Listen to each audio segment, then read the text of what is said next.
وذكر فإن الذكرى تنفع المؤمنين.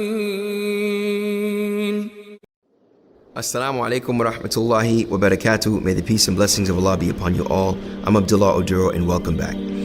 Before I embraced Islam, I used to say to myself that, I don't want to be in any organized religion. I don't want to be confined to a certain group of people.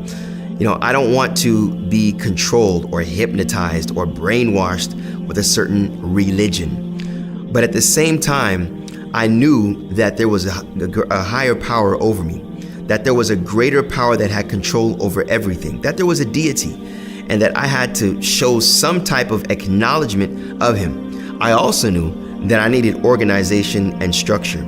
And if it was up to me, it wouldn't be consistent. It wouldn't be solid.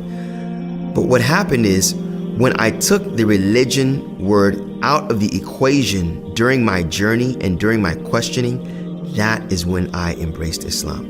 You see, when we look at religion, we have to look at those foundational elements in which, if those elements were not present, the religion wouldn't exist.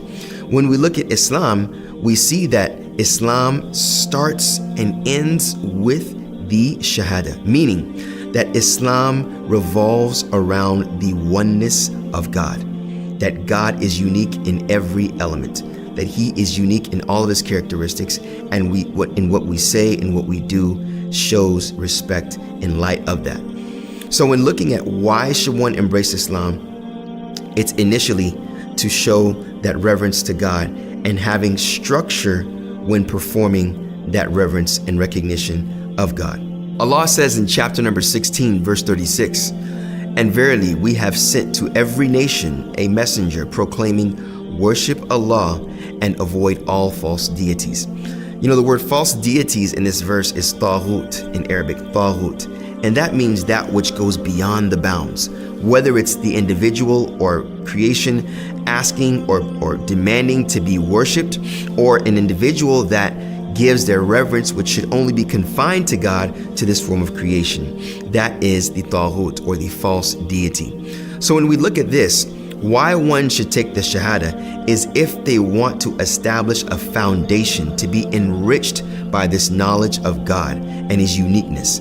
So when you obtain this knowledge of God and take this Shahada, your heart is enriched with this oneness of God and the messengership of the Prophet, peace and blessings be upon him, which gives you a foundation which will further make you a principled person of conviction. And this is paramount for establishing that relationship.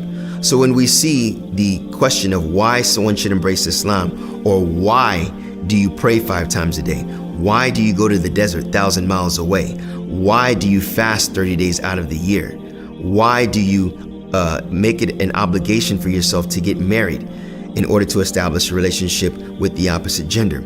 Because we have that foundation, we do this with ease, and we do this understanding that that is a manifestation of worship and gratitude towards God.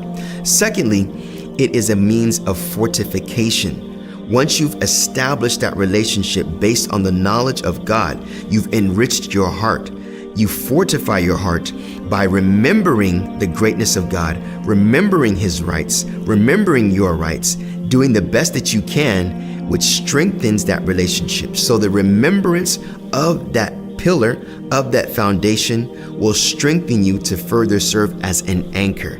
And that is where the process of conviction starts. So when we ask the question, why should someone embrace Islam? It's to establish that relationship of the knowledge of the oneness of God, and to strengthen that relationship through continuously attempting and trying to maintain that foundation. We ask Allah subhanahu wa ta'ala, through this declaration of faith that you've made, and through this strengthening of the faith through your actions, to keep you consistent on that. Assalamu alaikum wa rahmatullahi wa barakatuh. Thank you.